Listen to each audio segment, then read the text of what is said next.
Denmark is the smallest of the Scandinavian countries by area, but its lands, Jutland, the Danish islands, and Scania, are much more fertile than those of its neighbors. Ancient trade contacts with Europe made the country wealthier and more powerful. Under the influence of neighboring Germany, classical European feudalism took shape in Denmark.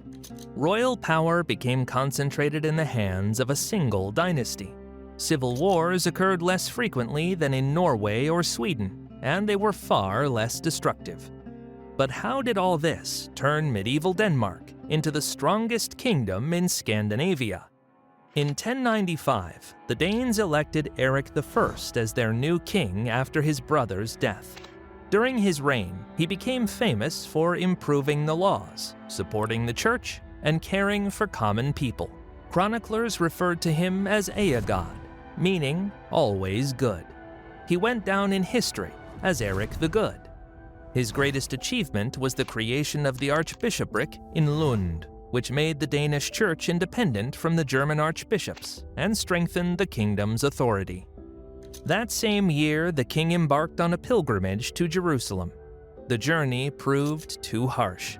Erik the Good died on the way. His only legitimate son was still a child, so the Danish nobles decided to choose a new king from among the sons of Sweyn Estridsson. One of them, also named Sweyn, was so eager to become king that he set out for the popular assembly in terrible weather. He fell gravely ill on the way, but continued his journey. Sweyn never reached the popular assembly. He died en route. For this, he earned his epithet Tronkræver, the heir to the throne. The nobles ultimately chose Niels, the youngest brother of King Erik, as the new monarch in 1104. King Niels' reign was relatively peaceful, but he had too many heirs, making a war for the crown inevitable. One of the contenders was Canute, the son of Erik the Good. He enjoyed great popular support. Canute ruled southern Jutland, where he became Denmark's first Duke of Southern Jutland. Hence his title, Levard, which in Danish translates to Lord. In 1129, Canute proclaimed himself ruler of the Wends, thereby asserting claims over the neighboring lands of the Palabian Slavs.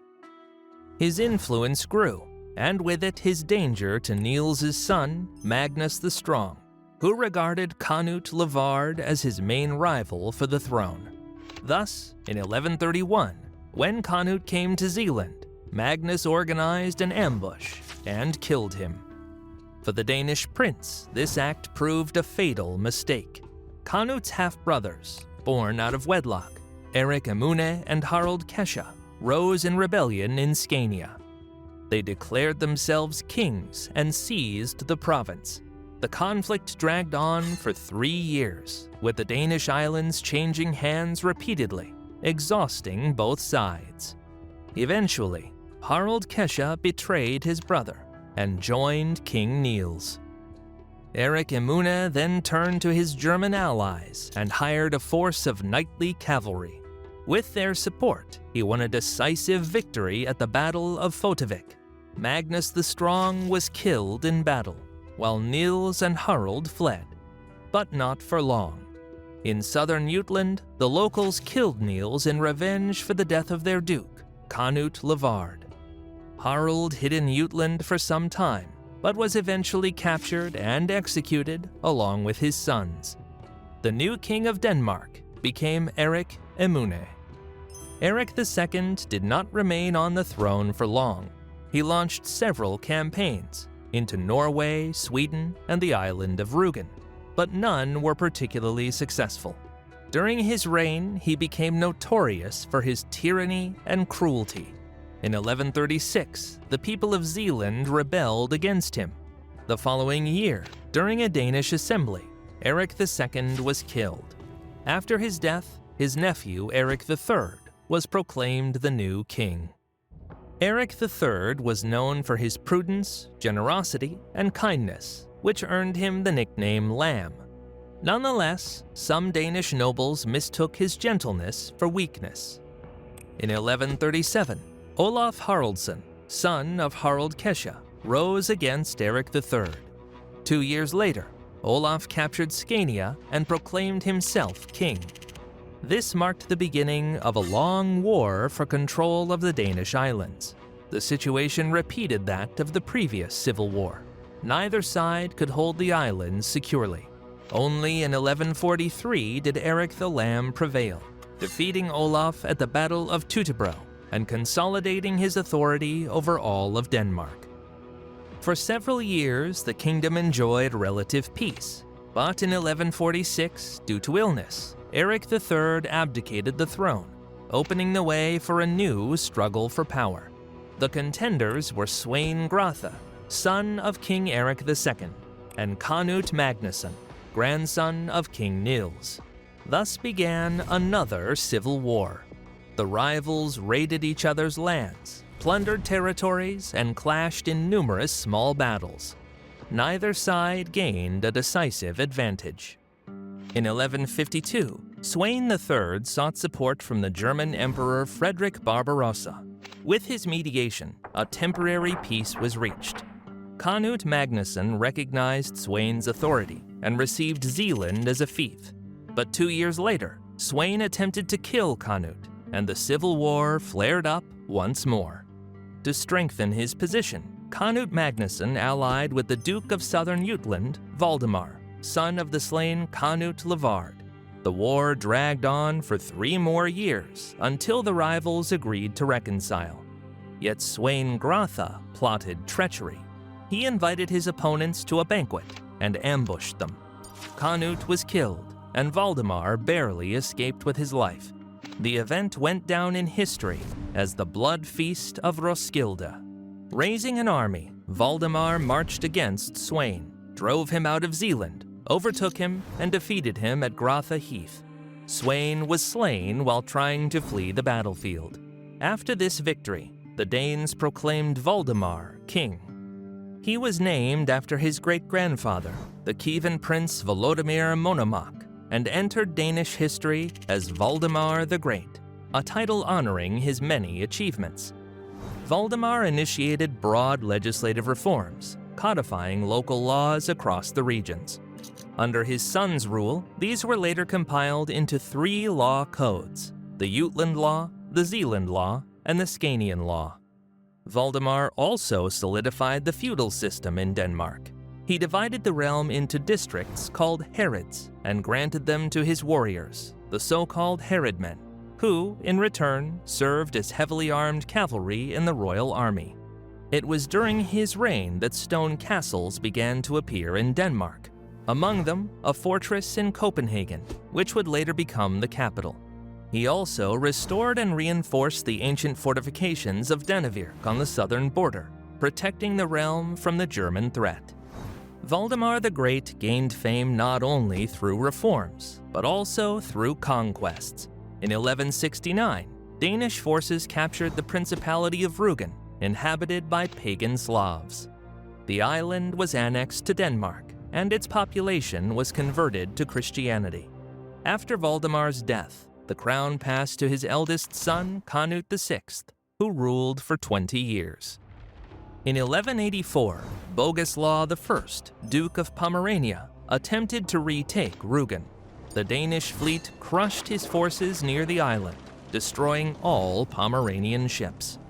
The next year, the Danes invaded Pomerania and captured its main fortresses. Finally, in 1185, Bogislaw I swore fealty to the Danish king, and Canute VI added the title King of the Wends to his name.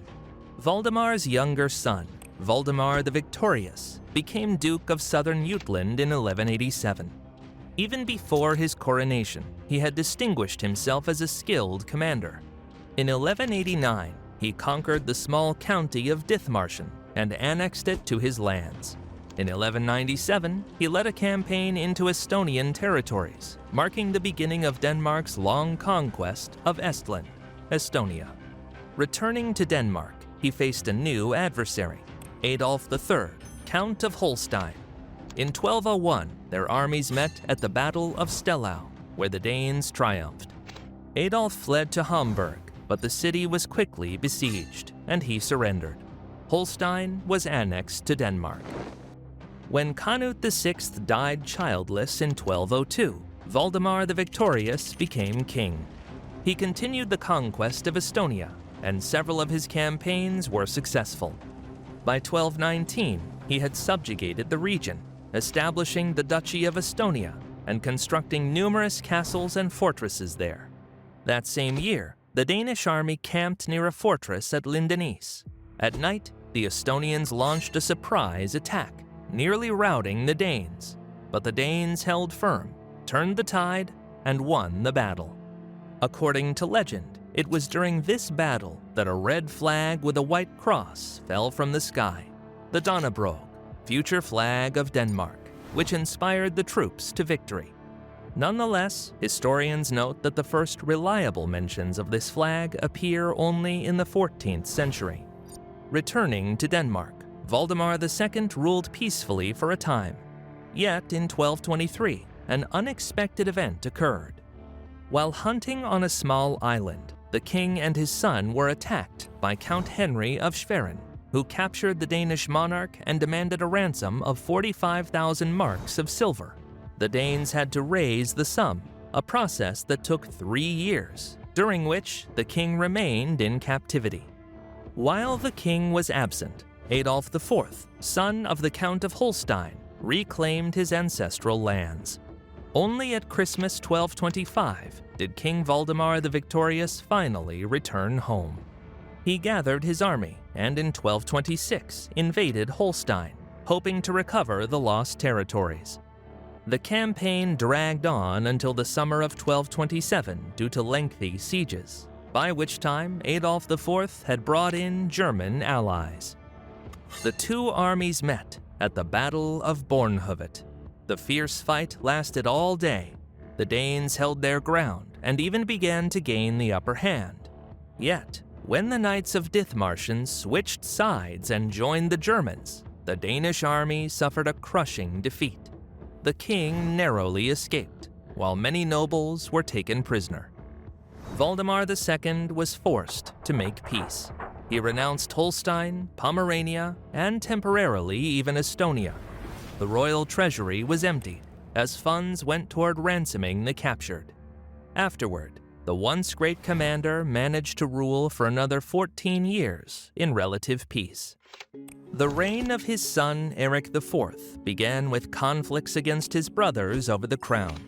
Constant warfare left him short of funds, so he introduced new taxes, among them a plough tax. For this, the Danes nicknamed him Plowpenny, Plovpenning. In 1250, Eric defeated his brother Abel, Duke of Southern Jutland. Yet, during a meeting with him, one of Abel's knights murdered the king, allowing Abel to seize the throne. To refill the depleted treasury, King Abel I decided to personally oversee tax collection. In 1252, he set out to collect tribute from the Frisians in Jutland, but they attacked his camp at night and killed him. The crown then passed to the youngest son of Valdemar the Victorious, Christopher I. Christopher's reign was also turbulent. Abel's son sought to reclaim power, so to avoid open conflict, the king granted them the Duchy of Southern Jutland. At the same time, he clashed with the church. In 1259, Christopher imprisoned a powerful bishop, prompting Jaromar II of Rügen, a relative of the bishop, to rise in revolt. The Rugians landed on Zealand and ravaged the island. Christopher prepared to march against them, but died suddenly. According to rumor, he was poisoned by monks seeking revenge for his quarrel with the church. The throne then passed to the young Eric V, though real power lay with his mother, Queen Margaret Sambiria. When royal forces under her nominal command landed in Zealand, Jaromar II defeated them at the Battle of Næstved. He then moved his army to Scania, pillaging that province as well. The Rugians might have continued their campaign, but soon after, Jaromar was killed by his mistress, forcing his troops to withdraw to their island. Meanwhile, Duke Erik Abelson attempted to seize the crown. He allied with the Count of Holstein and launched an attack against the king. In 1261, he defeated the royal army at the Battle of Loeda, capturing the queen and young Eric V. Even so, the Danish nobility did not support the duke. Realizing he would never be crowned, he agreed to exchange the king's freedom for certain estates, a favorable marriage, and a monetary ransom. Eric V, however, proved an unsuccessful ruler. He earned the nickname Clipping, meaning the clipped, for minting debased coinage. Financial troubles plagued his reign, most notably during his conflict with Sweden, known as the 6,000 Mark War. In 1275, Sweden was torn by war between the sons of Birger Jarl. Eric V sent Danish knights as mercenaries to aid Duke Magnus Ladulås, who won the war but refused to pay them, claiming they had already profited through plunder. Outraged, Eric declared war on Sweden. In 1277, the Danes invaded Småland, capturing it briefly, but within a year the Swedes recaptured the province. Soon after, Eric himself led Danish forces into Västergötland, seizing several towns. Yet, when the royal treasury again ran dry, the king was forced to withdraw his army from Götaland before the Swedes could engage him. In 1278, the two sides finally concluded a peace treaty. According to it, Eric V received compensation of 4,000 marks, but the actual expenses of the war were much greater. Denmark had lost more money than it had gained. Because of his poor leadership, Eric V was in constant conflict with the nobility. In 1282, under pressure from the Danish feudal lords, he agreed to establish the Danehof, an assembly of Danish nobles. The Danehof limited royal authority, granted privileges to the feudal lords, and even forbade the king from starting a war without the consent of the Danish nobility. This became the first case in Danish history when the monarch's power was legally restricted. Even such concessions failed to make Eric V popular among the Danes. In 1286, during a hunting trip, he was murdered by a group of conspirators led by the royal marshal Stig Andersen. Afterward, the conspirators were expelled from the kingdom and found refuge in Norway. The Norwegians carried out 4 military campaigns, during which they ravaged the coasts and captured Danish towns. The confrontation dragged on for nearly 7 years and ended only in 1296, when Denmark ceded lands in northern Holland to Norway. For later generations, this war became known as the War of the Outlaws, since it began because of the nobles exiled from Denmark. The successors of Eric V, his sons, were also poor rulers of Denmark. Eric VI had made enemies among the bishops even in his youth. In 1299, he was excommunicated from the church and had to pay an enormous ransom of 40,000 marks. To gather this sum, the king plunged into debt. In 1302, Eric captured the German trading city of Rostock, drawing Denmark into a protracted conflict with the German lords, known in history as the North German Margraves' War. He never achieved victory, but he did amass enormous debts. These grew so large that he was forced to mortgage his own lands. When Eric VI died in 1319, the war was still ongoing. The throne passed to his younger brother, Christopher II. According to legend, before his death, Eric VI begged that anyone but Christopher succeed him, since the latter had already plotted against him before. Nevertheless, the Danish nobles decided that the weak and spineless Christopher would be a convenient and obedient ruler for them. Yet the new king quickly quarreled with all the nobility. In 1325, Pomeranian forces seized the island of Rügen from Denmark. The Danes were unwilling to tolerate such a king, so they rose in rebellion against him. Christopher II fled the country, taking the royal treasury with him. Denmark was left without a king and sank deep into debt. The creditors began demanding land in place of money. The greatest advantage was gained by Count Gerhard III of Holstein, whom the Danes disdainfully called the Bald Count. In 1326, his troops seized Jutland, taking advantage of the situation, and Gerhard III declared it his possession by right of debt collection. Soon afterward, he began distributing other Danish lands to his allies.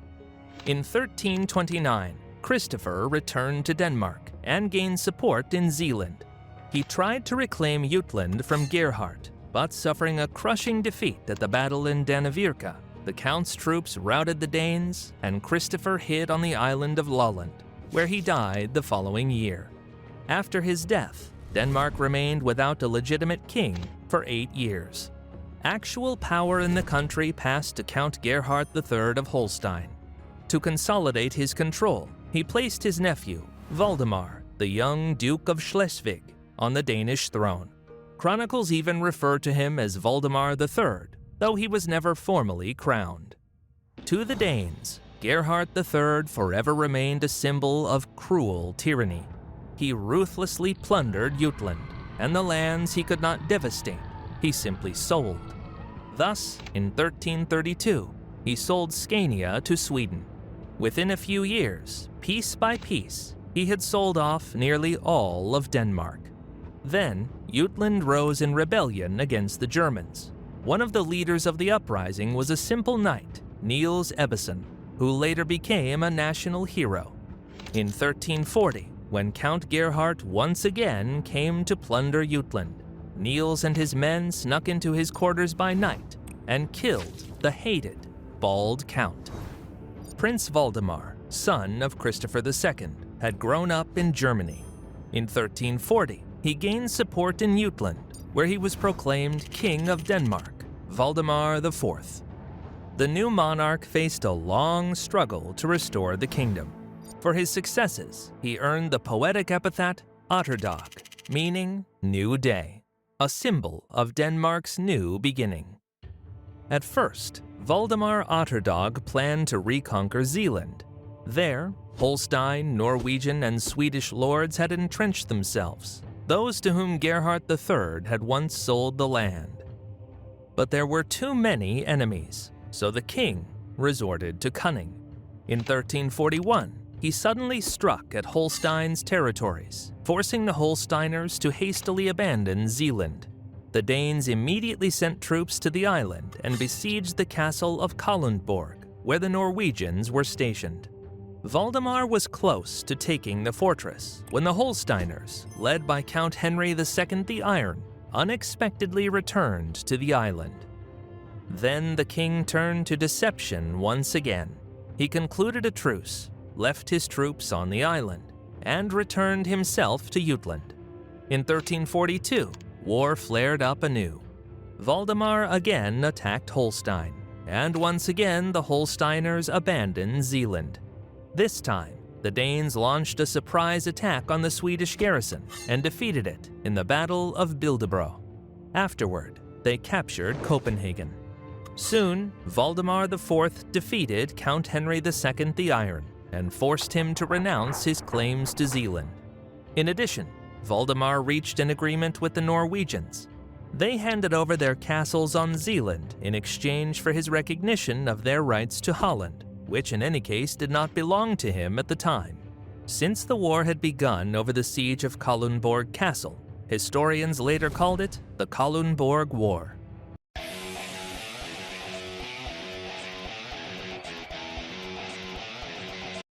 Afterward, Valdemar focused on reclaiming other Danish islands. By 1347, most of them had been retaken. Yet, funds for the war were scarce, so the king sold Estonia to the Teutonic Order for 20,000 marks, a territory of little value to him. While recovering the islands, Valdemar made Zealand the center of his kingdom. He moved his residence to Vordingborg and stationed his strongest troops on the island. It was during his reign that the Danish flag, whose legendary origin was tied to the Battle of Lindenice, became widely popular. The only two islands still held by the Germans were Funen and Als. They lay too close to Germany and were too well fortified for Valdemar to take them easily. In 1357, several Jutland nobles, financed from Holstein, rose in rebellion against him. Valdemar defeated them when they arrived on Funen, but afterward, he refused to leave the island. He bribed the German garrison at Nyborg Castle and replaced them with his own soldiers. The following year, he used the same trick to capture Ols, and in 1360, the king reconciled with the rebellious Jutland nobles. Of all Danish lands, only Scania remained outside Valdemar IV's control. It was under Swedish rule.